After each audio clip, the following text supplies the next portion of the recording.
so I will try my best. I still remember the first time coming to Calvary Baptist Church. At that time, I just came to the States for less than a week, and everything was quite new to me. On that day, there was this very nice guy coming to talk with me and inviting me to a lunch with many of his family members that had come into town to celebrate his baptism. Then at the lunch, I learned that the grandparents once were missionaries in China, and some of the family members either grew up in China or lived in China. I quickly felt a deeper and stronger connection with the Carlsons. That's the first time how I met him. And after that, many funny stories occurred and fun memories were made, for which I'm very grateful. We often hung out, cooked food together, watched movies, and played lots of fun board games. And though I am usually not favored by victory, I still vividly remember that Tim invited me to Thanksgiving with his family in Chicago. And thanks to that, this poor Chinese man would not end up spending the first holiday alone. While driving on the highway, Tim was explaining to me the American culture and how he grew up as a half Chinese. Suddenly, I was greatly shocked by his Chinese heritage. My eyes bulged and I exclaimed, "Wait, what? You're Chinese?" You don't look like it. How so? Didn't you already know that? Tim assumed that somehow he always thought I knew that. No, how would I know that?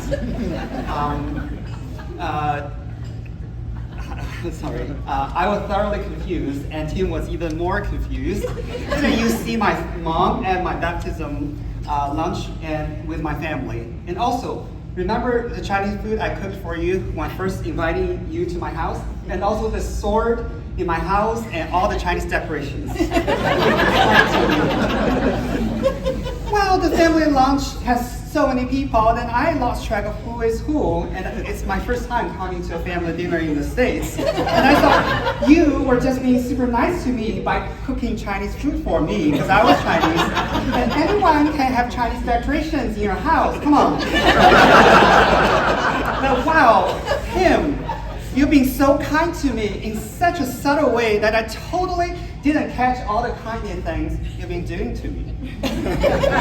Yet I learned that Tim is an incredibly thoughtful guy with a great tender heart. Through this funny story, I felt the deeper bond with him in that we have a little bit more in common.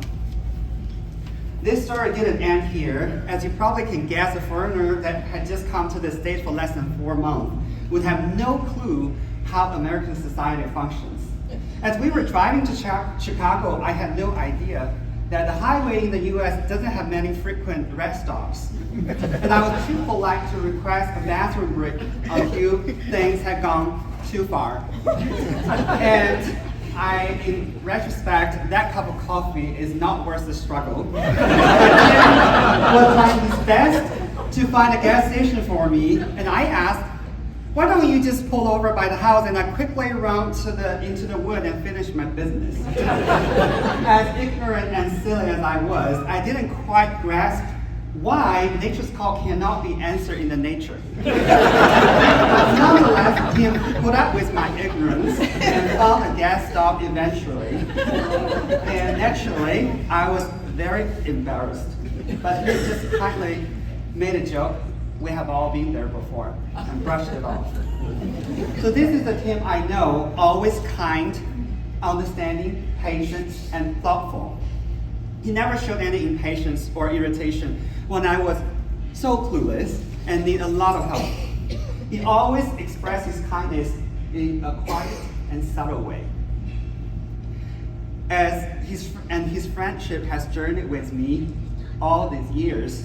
Even when I was living in South Korea in the mission field, he still supported me through our monthly calls. His commitment to working alongside me has truly amazed me. I want to say, Kim, your quiet kindness did not go unnoticed. And when I was a foreigner that had very little to offer, he showed me hospitality. This is a wonderful Christian man whom I deeply respect, value, and love. I have a favorite quote from C.S. Lewis, and I want to give it to you because that truly helped me understand the marital love, and I hope it inspires you too. Love, as distinct from being in love, is not merely a feeling. It is a deep unity maintained by the will and deliberately strengthened by habit, reinforced by the grace that both partners ask and receive from God. Love is demonstrated through relentless grace and unceasing fidelity. And I have seen so much of that in Tim. And by the grace of God, Tim and Stacia, I'm excited to see you two tie the knot. I'm really excited. And I'm so very looking forward to seeing all the wonders and excitement the Lord has for you in store. I'm Stephanie. And I'm Sarah. And we're Stacia's favorite sisters. We were privileged when Stacia asked us to give the toast for her and Tim.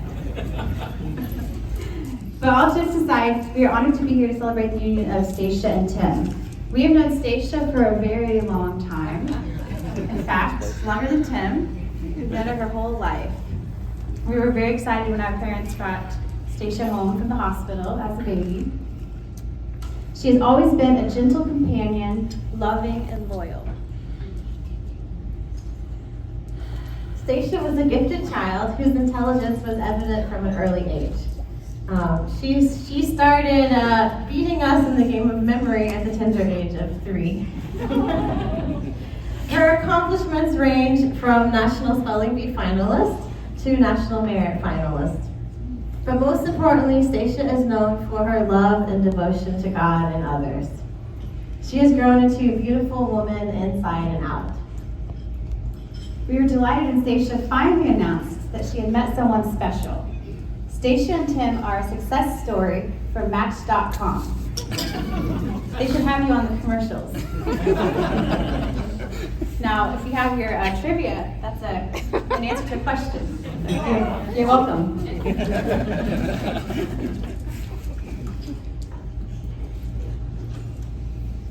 When we first met Tim, we knew he was a keeper, especially when he won over our children with his playful, patient demeanor.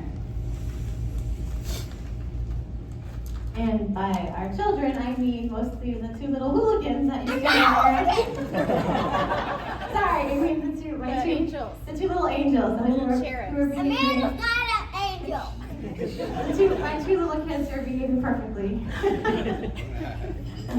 Anyway, in all seriousness, Tim and Stacia, you are truly meant to be together. Your love and devotion to each other is evident, and Stacia is radiantly happy when Tim's around. In conclusion, we will end with the words from Stacia's favorite TV show. It's time you started living, time you let someone else do some giving. Love is all around, no need to waste it. You can have the town, why don't you take it? You're gonna make it after all. I'm not a hooligan. Oh, I forgot to do the toast. Oh, toast. Sorry. We forgot the toast. I'm not a hooligan. And Amanda was not. So raise your glass of wine, or if you're Baptist, water.